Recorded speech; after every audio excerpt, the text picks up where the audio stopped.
പാടിടും ഞാനവനിൽ. ഹല്ലേലൂയ ഗീതം പാടിടും ഞാൻ എൻ്റെ ജീവിതയാത്രയിൽ.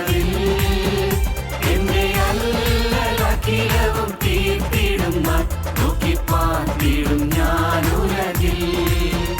ഹല്ലേലൂയ ഗീതം പാടിടും ഞാൻ എൻ്റെ ജീവിതയാത്രയിൽ.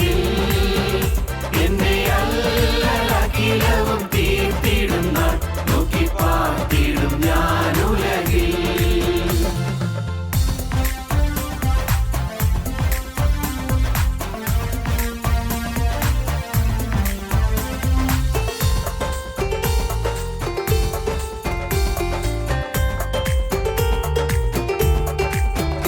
എല്ലാ കാലത്തും ആശ്രയം വെച്ചിടുവാൻ നല്ല സംഗീതമേശുവത്രേ.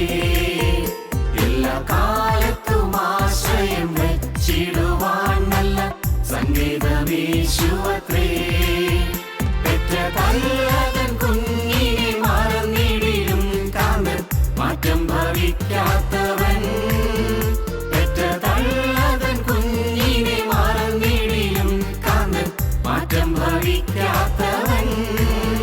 ഹല്ലേലൂയ ഗീതം പാടിടും ഞാൻ എൻ്റെ ജീവിതയാത്രയിൽ. എന്നെ അല്ലലഖിലവും തീർത്തിടും നാൾ നോക്കിപ്പാർത്തിടും ഞാൻ ഉലകിൽ.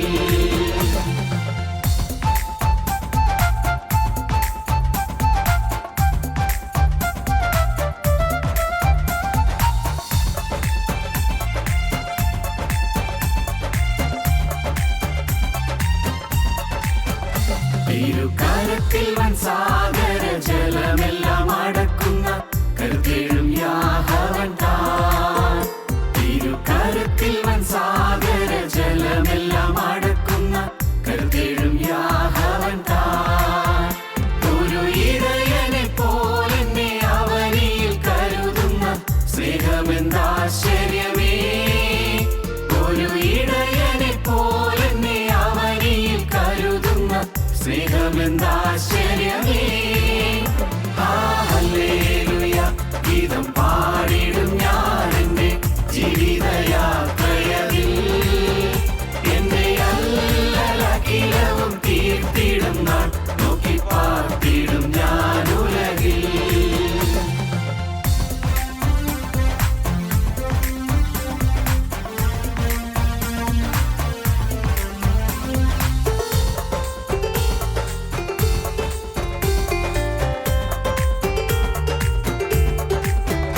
ഉള്ളം കലങ്ങുന്ന നേരത്ത് പ്രിയൻ തൻ വാഗ്ദത്തം ഓർപ്പിച്ചുണർത്തുമെന്നേ.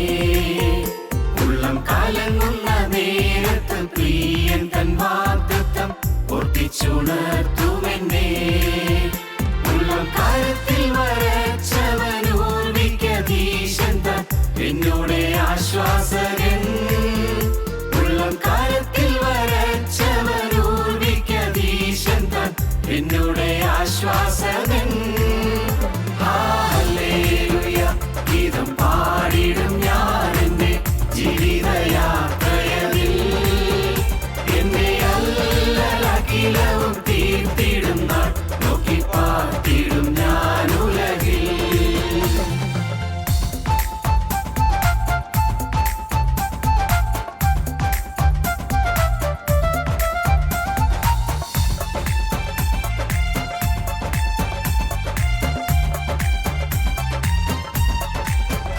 മാറും മനുജരെല്ലാം മഹിതല മധു തീജ്വാല ഇരയായി മാറുകിലും. മാറും മനുജരെല്ലാം മഹിതല മധു തീജ്വാല ഇരയായി മാറുകിലും. തിരുവാഗ്ദത്തങ്ങൾക്കിതും മാറ്റം വരില്ലവൻ വരവിൻ നാളാസന്നമായി. തിരുവാഗ്ദത്തങ്ങൾക്കിതും മാറ്റം വരില്ലവൻ വരവിൻ നാളാസന്നമായി. ഹല്ലേലൂയ ഗീതം പാടി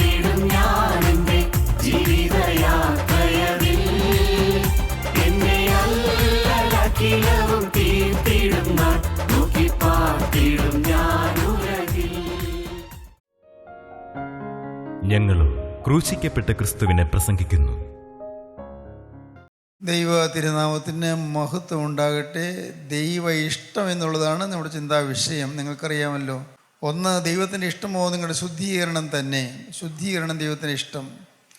2, എപ്പോഴും സന്തോഷിപ്പീൻ. 3, ഇടപെടാതെ പ്രാർത്ഥിപ്പീൻ. 4, എല്ലാറ്റിനും സ്തോത്രം ചെയ്യുവീൻ. ഇതല്ലോ നിങ്ങളെക്കുറിച്ച് ക്രിസ്തു യേശുവിൽ ദൈവ ഇഷ്ടം. അതിനെക്കുറിച്ചെല്ലാം ചില കാര്യങ്ങൾക്ക് നാം ചിന്തിച്ചു. നമുക്ക് അടുത്തതിലേക്ക് വരാം. എഫേസ്യ ലേഖനം 5-ാം അധ്യായം 15-ാം വാക്യം മുതൽ വായിക്കാം. എഫേസ്യ ലേഖനം 5-ാം അധ്യായം 15-ാം വാക്യം മുതൽ. ദൈവഇഷ്ടം എന്താണ്? ആകയാൽ സൂക്ഷ്മത്തോടെ അജ്ഞാനികളായിട്ടല്ല ജ്ഞാനികളായിട്ടത്രേ നടപ്പാൻ നോക്കുവിൻ. ഇത് ദുഷ്കാലമാകയാൽ സമയം തക്കത്തിൽ ഉപയോഗിച്ചുകൊള്ളുവിൻ. ബുദ്ധിഹീനരാകാതെ കർത്താവിൻ്റെ ഇഷ്ടം ഇന്നതെന്ന് ഗ്രഹിച്ചുകൊള്ളുവിൻ. വീഞ്ഞു കുടിച്ച് മത്തരാകരുത്, അതിനാൽ ദുർനടപ്പ് ഉണ്ടാകുമല്ലോ. ആത്മാവ് നിറഞ്ഞവരായി സങ്കീർത്തനങ്ങളാലും സ്തുതികളാലും ആത്മീക ഗീതങ്ങളാലും തമ്മിൽ സംസാരിച്ചും നിങ്ങളുടെ ഹൃദയത്തിൽ കർത്താവിന് പാടിയും കീർത്തനം ചെയ്തും നമ്മുടെ കർത്താവായ യേശുക്രിസ്തുവിൻ്റെ നാമത്തിൽ ദൈവവും പിതാവുമായവന് എല്ലായ്പ്പോഴും എല്ലാറ്റിനും വേണ്ടിയും സ്തോത്രം ചെയ്തുകൊള്ളുവിൻ. ക്രിസ്തുവിൻ്റെ ഭയത്തിൽ അന്യോന്യം കീഴ്പ്പെട്ടിരിപ്പിൻ. ആത്മാവ് നിറഞ്ഞവരായി സങ്കീർത്തനങ്ങളാലും സ്തുതികളാലും ആത്മീയ ഗീതങ്ങളാലും തമ്മിൽ സംസാരിച്ചും നിങ്ങളുടെ ഹൃദയത്തിൽ ദൈവത്തിൻ്റെ പാടിയും കീർത്തനം ചെയ്തു നമ്മുടെ കർത്താവായ യേശുക്രിസ്തുവിന്റെ നാമത്തിൽ ദൈവവും പിതാവുമായവന് എല്ലായ്പ്പോഴും എല്ലാറ്റിനു വേണ്ടി സ്തോത്രം ചെയ്തുകൊള്ളുവിൻ. ബുദ്ധിഹീനരാകാതെ കർത്താവിൻ്റെ ഇഷ്ടം ഇന്നതെന്ന് ഗ്രഹിച്ചുകൊള്ളുവിൻ. കർത്താവിൻ്റെ ഇഷ്ടം ഇന്നതെന്ന് ഗ്രഹിച്ചുകൊള്ളുവിൻ. നിങ്ങൾ ബുദ്ധിഹീനരാകരുത്, നിങ്ങൾ ബുദ്ധിയില്ലാത്തവരാകരുത്. കർത്താവിൻ്റെ ഇഷ്ടം ഇന്നതെന്ന് നിങ്ങൾ ഗ്രഹിക്കണം. ദൈവത്തിൻ്റെ സ്തോത്രം. അപ്പോസ്തലൻ പറയുകയാണ്, എഫേസോസിൽ അന്നത്തെ ഏറ്റവും ആത്മനിറവുള്ള ഒരു സഭയാണ് എഫേസോസ് സഭ. ആത്മനിറവുള്ള സഭ. അപ്പോസ്തലനായ പൗലോസ് വിവിധ സഭകൾക്ക് ലേഖനം എഴുതിയതിൽ ആത്മനിറവുള്ള സഭയായിരുന്നു എഫേസോസിലെ സഭ. പക്ഷേ അവരോട് പറയുകയാണ്, നിങ്ങൾ ബുദ്ധിഹീനരാകാതെ കർത്താവിൻ്റെ ഇഷ്ടമെന്ന് ഗ്രഹിച്ചുകൊള്ളുവീൻ. നിങ്ങൾ ബുദ്ധിഹീനരാകരുത്. കർത്താവിൻ്റെ ഇഷ്ടം ഇന്നത് എന്ന് നിങ്ങൾ ഗ്രഹിക്കണം. എന്താണ് കർത്താവിൻ്റെ ഇഷ്ടം? ആത്മാവ് നിറഞ്ഞവരായി സങ്കീർത്തനങ്ങളാലും സ്തുതികളാലും ആത്മാവ് നിങ്ങൾ നിറയണം. പരിശുദ്ധാത്മാവിൽ നിറയണം എന്ന് ആ സഭയെക്കുറിച്ച് അപ്പോസ്തലൻ ആവശ്യപ്പെടുകയാണ്. ആത്മാവ് നിറഞ്ഞവരായി സങ്കീർത്തനങ്ങളാലും സ്തുതികളാലും ആത്മീയ ഗീതങ്ങളാലും തമ്മിൽ സംസാരിച്ചും ആത്മനിറവ് പ്രാപിക്കണം. ഇത് നമുക്കൊരു പുതുമയല്ല, നാം ഇത് ധാരാളം ചിന്തിച്ചിട്ടുള്ള വിഷയമാണ്. പരിശുദ്ധാത്മ നിറവ് എന്നുള്ളത്, ആത്മാവിൻ്റെ അഭിഷേകം എന്നുള്ളത് നമുക്ക് ദൈവം കൃപ ചെയ്ത് വചനത്തിൽ കൂടി ധാരാളം പ്രകാശം തന്നിട്ടുണ്ട്. ആത്മാവിൻ്റെ ഒരു നിറവിലേക്ക് നാം വന്നാൽ പിന്നെ നമുക്ക് അങ്കലാപ്പുണ്ടാവില്ല. പരിശുദ്ധാത്മാവ് തമ്മിൽ നിറഞ്ഞാൽ യാതൊരു കാര്യത്തെക്കുറിച്ച് നമുക്ക് സംശയം ഉണ്ടാവില്ല. പരിശുദ്ധാത്മാവിന് നിറവ് നമുക്ക് വന്നാൽ നമ്മുടെ ഹൃദയത്തിൽ എപ്പോഴും ഒരു സമാധാനമായിരിക്കും. ആത്മാവിൻ്റെ നിറവ്, സ്തോത്രം, അതൊരു അസുലഭ ഭാഗ്യമാണ് എന്ന് ഞാൻ പറയട്ടെ. ആത്മാവിൻ്റെ നിറവ്, നിങ്ങൾ ഓരോരുത്തരും ആത്മാവിൻ്റെ നിറവ് പ്രാപിക്കാൻ ആഗ്രഹിക്കണം. വാസ്തവത്തിൽ ഇപ്പോൾ നിങ്ങൾ വചനം കേട്ടുകൊണ്ടിരിക്കുമ്പോൾ നിങ്ങളുടെ കയ്യിലൊരു പാത്രം ഉണ്ടെന്നിരിക്കട്ടെ.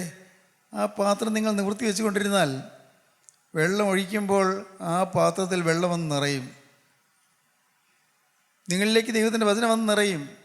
പരിശുദ്ധാത്മാവ് നിങ്ങളിലേക്ക് വന്ന് നിറയത്തക്കവണ്ണം നിങ്ങളുടെ ഹൃദയം നിങ്ങൾ തുറന്നു വയ്ക്കണം. നിങ്ങളുടെ ഹൃദയത്തിലുള്ളതായ അന്യ വിചാരങ്ങളെല്ലാം മാറ്റണം. ഹൃദയത്തിലുള്ളതായ അങ്കലാപ്പുകളും ആവലാദികളും ഭയപ്പാടുകളും സംശയങ്ങളും എല്ലാം മാറ്റണം.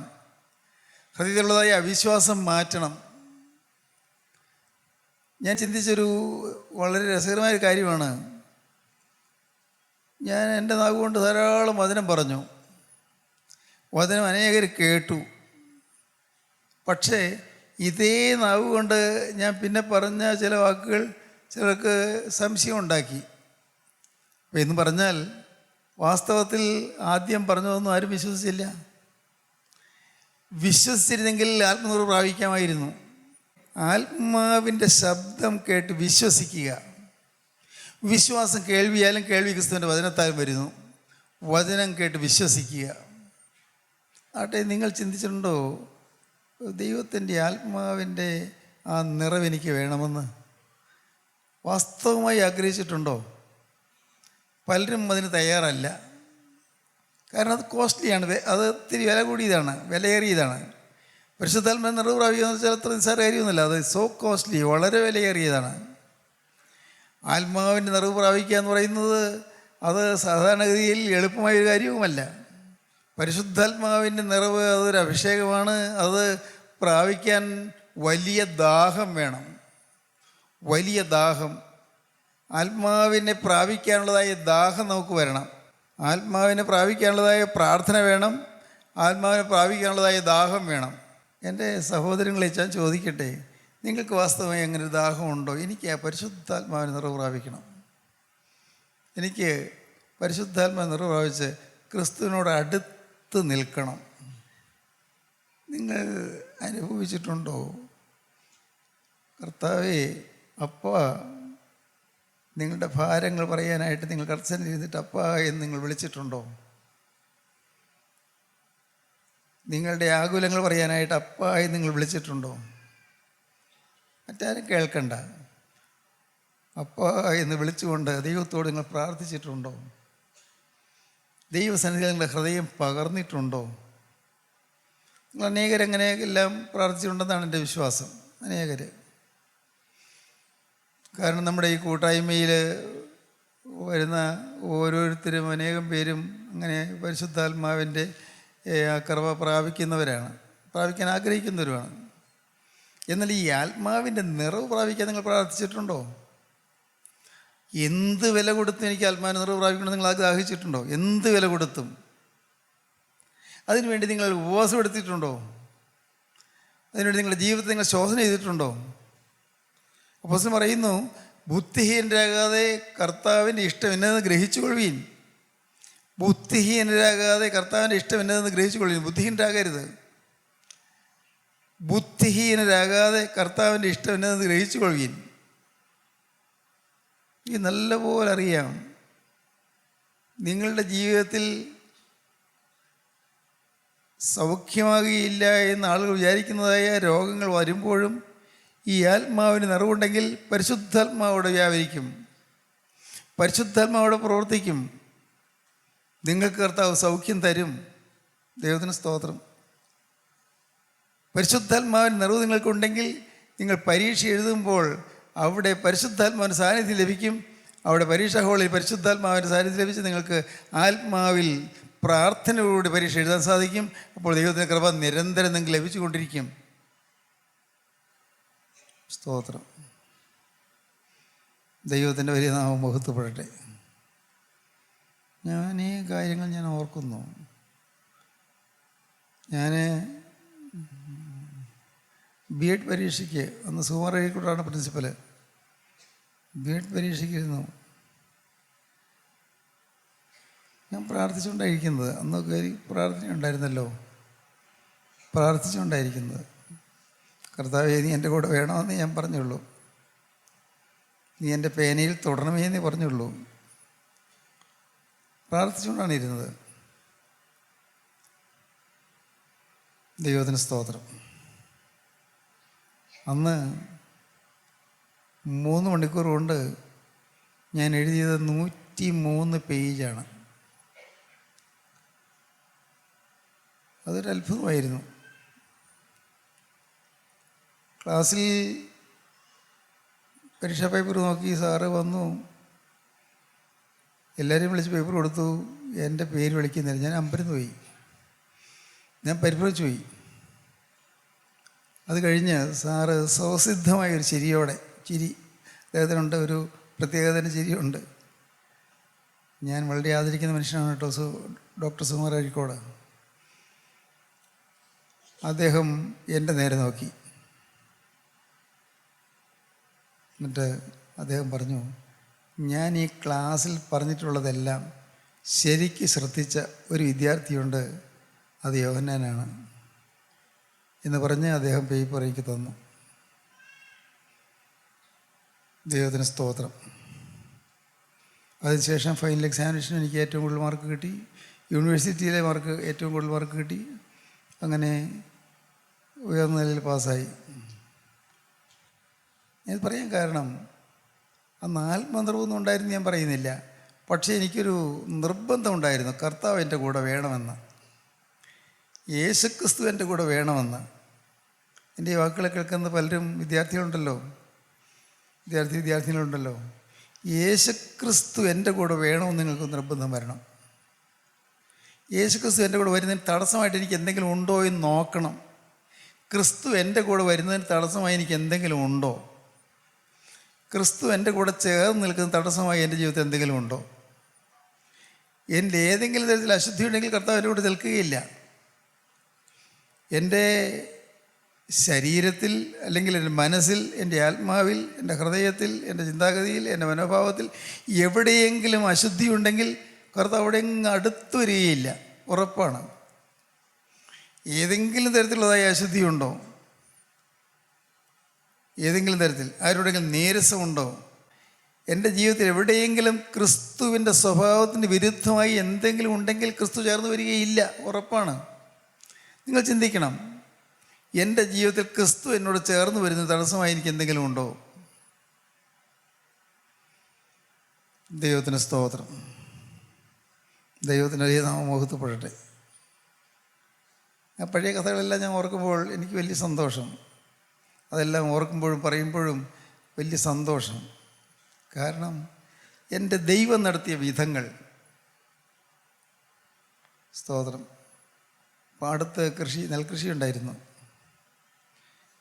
നെൽകൃഷി അന്ന് നെല്ല് കൃഷി ചെയ്യാൻ എൻ്റെ ഇവിടുത്തെ നമ്മുടെ സ്വന്തം വേലക്കാർ തന്നെയാണ്. അവരുടെ മനോഭാവത്തോടെ എല്ലാ കർഷക തൊഴിലാളി യൂണിയൻ അവരെ പ്രേരിപ്പിച്ചു പണിയാൻ പോകണ്ടായിരുന്നു.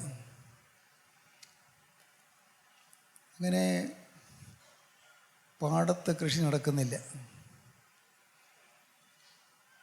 ഒരു വലിയ പ്രതിസന്ധി വന്നു.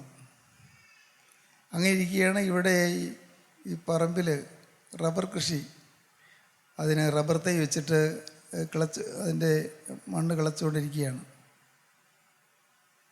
അപ്പോൾ കേട്ടത് ഇവിടെ പണിയുന്നവരെ കയറ്റിവിടാൻ രാഷ്ട്രീയ ചായ്വുള്ള ആളുകൾ വരുന്നുവെന്ന്.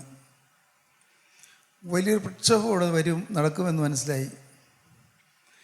എൻ്റെ ബന്ധത്തിൽപ്പെട്ട ഒരാൾ 2 ചാക്ക് നിറയെ കൽച്ചികളുകൾ കൊണ്ടുവന്നു.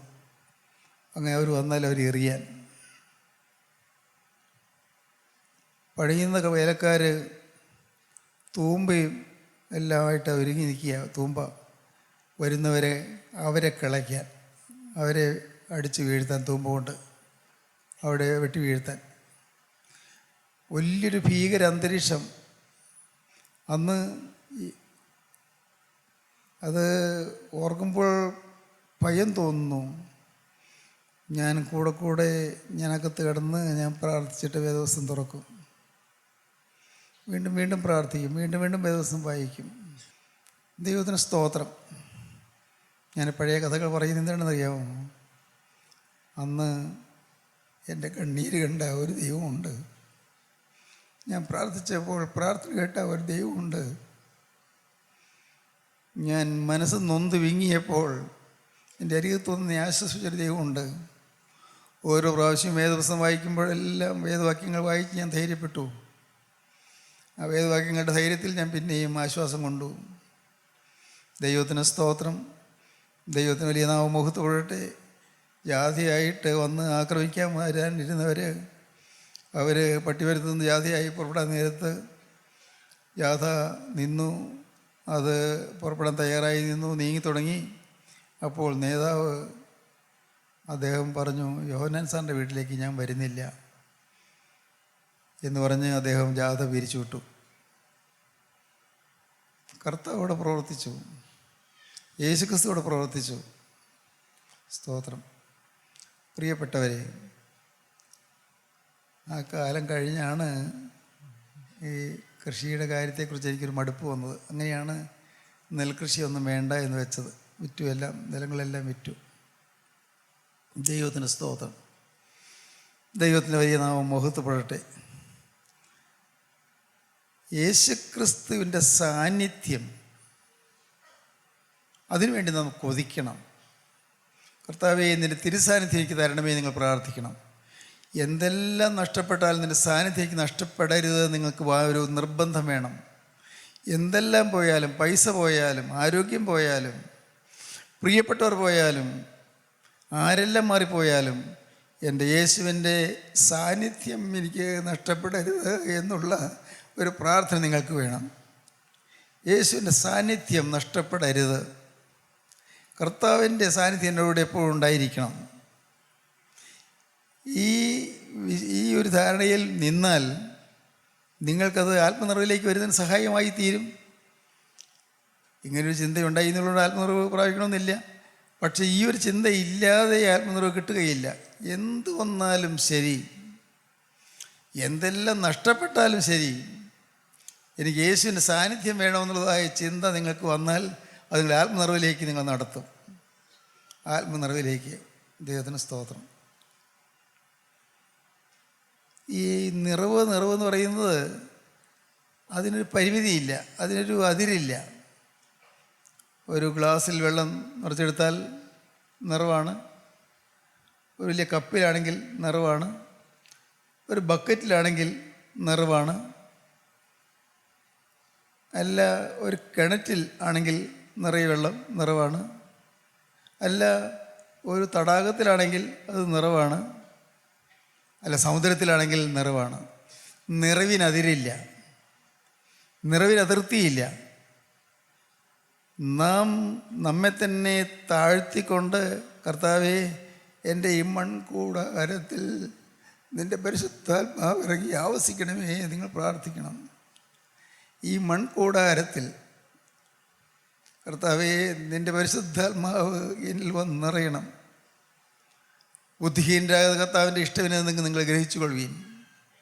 ആത്മാവ് നിറഞ്ഞവരായി സങ്കീർത്തനങ്ങളാലും സ്തുതികളാലും ആത്മീയഗീതങ്ങളാലും തമ്മിൽ സംസാരിച്ചും നിങ്ങളുടെ ഹൃദയങ്ങളിൽ ദൈവത്തിൻ്റെ പാടിയും ആത്മാവ് നിറയുക. പരിശുദ്ധാത്മാവിൻ്റെ നിറവ്. ബുദ്ധിഹീനരായ കർത്താവിൻ്റെ ഇഷ്ടവിനെന്ന് ഗ്രഹിച്ചു കൊള്ളുവീൻ. കർത്താവിൻ്റെ ഇഷ്ടവിനെന്ന് ഗ്രഹിക്കണം. കർത്താവിൻ്റെ ഇഷ്ടം എന്താണ്? ആത്മാവ് നിറയുക. ദൈവത്തിൻ്റെ ഇഷ്ടം, നമ്മൾ ഓരോരുത്തരെക്കുറിച്ച് അതാണ് ദൈവത്തിൻ്റെ ഇഷ്ടം. നിങ്ങൾക്കിത് മനസ്സിലാകുന്നുണ്ടോ? എന്നെക്കുറിച്ച് ദൈവത്തിന് ഇങ്ങനെ ഒരു ഇഷ്ടമുണ്ട്, എന്നെക്കുറിച്ച് ദൈവത്തിന് ഇങ്ങനെ ഒരു ആഗ്രഹമുണ്ട്, ഞാൻ ആത്മാവിൽ നിറയണമെന്ന് കർത്താവിന് ആഗ്രഹമുണ്ട്. എന്നിട്ട് സ്നേഹിതരെ ഞാൻ ചോദിക്കട്ടെ, നിങ്ങളെ അതിൽ നിന്ന് ഒഴിവാക്കി നിങ്ങൾക്ക് തോന്നുന്നുണ്ടോ? നിങ്ങളെ കർത്താവിൻ്റെ ഇഷ്ടത്തിൽ നിന്ന് മാറ്റി നിർത്തുന്നത് തോന്നുന്നുണ്ടോ? ഇല്ല. നമ്മളെല്ലാവരെയും കർത്താവ് അതിൻ്റെ ഇഷ്ടത്തോട് ചേർത്ത് നിർത്തുന്നത്. നിങ്ങളെക്കുറിച്ചുള്ള ദൈവത്തിൻ്റെ ഇഷ്ടം നിങ്ങൾ ആത്മനിർഭർ പ്രാപിക്കണം. ആരെയും ഒഴിവാക്കിയിട്ടില്ല. ദൈവത്തിന് സ്തോത്രം. എല്ലാവരെയും കർത്താവ് ചേർത്തണച്ചുകൊണ്ട് ആത്മാവിൻ്റെ നിറവിലേക്ക് നയിക്കാൻ കർത്താവ് ആഗ്രഹിക്കുന്നു. ദൈവത്തിന് സ്തോത്രം. പരിശുദ്ധാത്മാവിൻ്റെ നിറവ്, പരിശുദ്ധാത്മാവിൻ്റെ അഭിഷേകം പുറമേ ഒന്നും കാണില്ല. ശരീരത്തിൻ്റെ ഛായ മാറില്ല, മുഖഛായ മാറില്ല, അല്ല ഈവൻ നമ്മുടെ ഹാൻഡ് റൈറ്റിംഗ് അതുപോലും, കൈയക്ഷരം പോലും മാറില്ല. അതൊക്കെ പഴയത് തന്നെ. പക്ഷെ പരിശുദ്ധാത്മാവിന് നിറവ് വരുമ്പോൾ വ്യത്യാസം വരും. വ്യത്യാസം അകത്താണ് രൂപാന്തരം. അകത്തൊരു വലിയ ശാന്തത. ഏത് സാഹചര്യത്തിലും മനസ്സ് പതറാതിരിക്കുന്ന ഒരു അവസ്ഥ. ഏത് സാഹചര്യത്തിലും മനസ്സ് ഉലയാതിരിക്കുന്നൊരു സ്ഥിതി. ഇത്ര കൊടിയ ആപത്ത് വന്നാലും മനസ്സ് പതറാതിരിക്കുന്നൊരവസ്ഥ. ഇത്ര കൊടിയ അപകടങ്ങൾ സംഭവിച്ചാലും മനസ്സ് പാളിപ്പോകാത്തൊരവസ്ഥ. ആത്മാവ് അകത്താണ്. ഈ ചെറിയ മൺകൂടാരത്തിനകത്ത്. ദൈവത്തിന് സ്തോത്രം. ഈ ചെറിയ ശരീരത്തിനുള്ളിൽ ഈ പരിശുദ്ധാത്മാവ് നിറയുക. ബുദ്ധിഹീനരാകാതെ കർത്താവിൻ്റെ ഇഷ്ടമെന്നത് ഗ്രഹിച്ചു കൊള്ളുവീൻ. ആത്മാവ് നിറഞ്ഞവരായി തീരുവീൻ. ബുദ്ധിഹീനരാകരുത്. നിങ്ങൾ ബുദ്ധിഹീനരാകാതെ കർത്താവിൻ്റെ ഇഷ്ടമെന്നത് ഗ്രഹിച്ചു കൊള്ളുവീൻ. ആത്മാവ് നിറഞ്ഞവരായി തീരണം. സ്തോത്രം. പരിശുദ്ധാത്മാവിൻ നിറവിന് വേണ്ടി നിങ്ങൾ ദാഹിക്കണം. പരിശുദ്ധാത്മാവിൻ നിറവിന് വേണ്ടി നിങ്ങൾ ദാഹിക്കുമ്പോൾ അപ്പോൾ കൂടിയേ കഴിയൂ. പരിശുദ്ധാത്മാവ് അടുത്തു വരുന്ന തടസ്സമായിട്ടുള്ളതെല്ലാം മാറ്റണം, ശുദ്ധീകരണം പ്രാപിക്കണം, പാപങ്ങൾ മാറണം. സ്തോത്രം. ദൈവത്തിന് സ്തോത്രം. ചിന്തിക്കൂ, എൻ്റെ ആദരണീയരായ സ്നേഹിതരെ നിങ്ങൾ ചിന്തിക്കൂ, എൻ്റെ ബഹുമാന്യ സഹോദരങ്ങളെ നിങ്ങൾ ചിന്തിക്കൂ. നിങ്ങൾക്ക് ഇന്ന് ആത്മാവ് അടുക്കൽ വരുന്നതിൻ്റെ തടസ്സമായി എന്താ ഉള്ളത്? എന്തെല്ലാം? എല്ലാ മനോഭാവവും എല്ലാ ചിന്താഗതിയും, പരിശുദ്ധാത്മാവ് അടുത്തു വരും തടസ്സമായിട്ടുള്ള എല്ലാ ചിന്താഗതികളും നിശേഷം മാറ്റിക്കളയുക. ഓരോന്ന് നമ്മൾ പെറുക്കിയെടുത്ത് മാറ്റിക്കളയുക. ഇപ്പോൾ നിങ്ങൾക്ക് ചിലർക്ക് തോന്നും, ചിന്ത എങ്ങനെ ശരിയാകും? ചിന്തയിൽ തെറ്റ് വരുന്നു. പിടിച്ചാൽ കിട്ടുമോ ചിന്തയെ? അതിനാണ് പ്രാർത്ഥനയിൽ ഉറ്റിരിക്കുക എന്ന് പറയുന്നത്. പ്രാർത്ഥന, നിർബന്ധപൂർവമായ പ്രാർത്ഥന, ലഭിച്ചേ അടങ്ങൂ എന്നുള്ള പ്രാർത്ഥന, പാപത്തിൻ്റെ ചിന്ത വരില്ല എന്നുള്ള തീരുമാനം, കർത്താവേ പാവയന്തി എന്നെ നശിപ്പിക്കരുതേ എന്നുള്ള പ്രാർത്ഥന, ദുഷ്ടപിശാചിൻ്റെ അകത്തേക്ക് വരാൻ ഇടവരല്ലേ എന്നുള്ള പ്രാർത്ഥന. ആ പ്രാർത്ഥനയിൽ നിങ്ങൾ മുന്നോട്ട് പോകുമ്പോൾ നിങ്ങൾ ആത്മാവിൽ നിന്നുള്ളവരായിത്തീരും. ഞാൻ ആശിക്കുന്നു നമ്മുടെ ഈ കൂട്ടായ്മ എഴുതുന്ന നിങ്ങൾ ഓരോരുത്തരും, വചനം കേൾക്കാൻ വരുന്ന നിങ്ങൾ ഓരോരുത്തരും ആത്മാവിൻ്റെ നിറവ് പ്രാപിക്കണമെന്ന് ഞാൻ ആഗ്രഹിക്കുന്നു, ഞാൻ ആശിക്കുന്നു. നിങ്ങൾ ഓരോരുത്തരും ആത്മാവിൽ നിറഞ്ഞു കഴിയുമ്പോൾ, അപ്പോഴാണ് നിങ്ങളെ പരമസുഖം അനുഭവിക്കുമ്പോഴാണ് നമ്മുടെ കൂട്ടായ്മ ശക്തിയേറിയ കൂട്ടായ്മയായി മാറുന്നത്. ഇന്ന് ഇപ്പോൾ യോഗമുണ്ട്, വചനമുണ്ട്, വചനം കേൾക്കും, കൊള്ളാം, കുഴപ്പമില്ല. അതല്ല, അതിനപ്പുറത്ത് കർത്താവിൻ്റെ ഇഷ്ടം ഇതാണ്, ഞാൻ ആത്മനിർഭർ പ്രാപിക്കണമെന്നുള്ളതാണ് കർത്താവിൻ്റെ ഇഷ്ടമെന്ന് നിങ്ങൾ ഗ്രഹിച്ചുകൊണ്ട് നിങ്ങൾ ശുദ്ധീകരണം പ്രാപിച്ച്, കഴുകൽ പ്രാപിച്ച്, പാവമില്ലാത്ത ജീവിതം തുടങ്ങി, അങ്ങനെ നിങ്ങളൊരു വിശുദ്ധ ജീവിതം തുടങ്ങി നിങ്ങൾ മുന്നോട്ട് പോകുമ്പോൾ പരിശുദ്ധാത്മാവിൻ്റെ നിറവ് നിങ്ങൾക്ക് ലഭിക്കും. ആത്മാവിൻ്റെ നിറവിന് വേണ്ടി പ്രാർത്ഥിക്കുക. ദൈവത്തിന് സ്തോത്രം. ജീവിതം കർത്താവിൻ്റെ കരങ്ങളിലേക്ക് കൊടുക്കുക. വിശ്വാസികളായിത്തീരുക, വിശുദ്ധരായിത്തീരുക. ദൈവത്തിന് സ്തോത്രം. ദൈവനാമം മഹത്വപ്പെടട്ടെ. നമുക്ക് പ്രാർത്ഥിക്കാം. കരുണയുള്ള കർത്താവേ, അവിടുത്തെ മഹത്വമേറിയ വചനങ്ങൾക്കായി ഞങ്ങൾ നിന്നെ സ്തുതിക്കുന്നു, ഞങ്ങൾ നിന്നെ സ്തോത്രം ചെയ്യുന്നു. ആത്മാവിൽ നിന്നുള്ളവരായി ഞങ്ങൾ തീരുവാൻ അവിടുന്ന് ആഗ്രഹിക്കുന്നതിനായി ഞങ്ങൾ നിന്നെ സ്തുതിക്കുന്നു. കർത്താവേ, ഇന്ന് വചനം കേട്ട എല്ലാവരെയും എൻ്റെ കരുണയുള്ള കർത്താവിൻ്റെ ആണിപ്പാടുകരം തഴുകണമേ എന്ന് ഞങ്ങൾ പ്രാർത്ഥിക്കുന്നു. എല്ലാവരെയും അനുഗ്രഹിക്കണമേ, രോഗികളെ സൗഖ്യമാക്കണമേ. കർത്താവേ, മാനസിക രോഗമുള്ളവർക്ക് മാനസിക രോഗങ്ങൾ മാറ്റി കൊടുക്കണമേ. കർത്താവേ, ഭയപ്പാടിലിരിക്കുന്നവർക്ക്, ഭീതിയിൽ വലയുന്നവർക്ക് ഭയപ്പാട് മാറ്റിക്കൊടുക്കണമേ. കുടുംബങ്ങളിലേക്ക് സമാധാനം അയക്കണമേ. എല്ലാവരെയും അനുഗ്രഹിക്കണമേ. യേശു ക്രിസ്തുവിൻ്റെ രാജകീയ നാമത്തിൽ പ്രാർത്ഥിക്കുന്ന കൃപയോടെ കേൾക്കണമേ. ആമീൻ. ഹല്ലേലൂയ. സ്തോത്രം.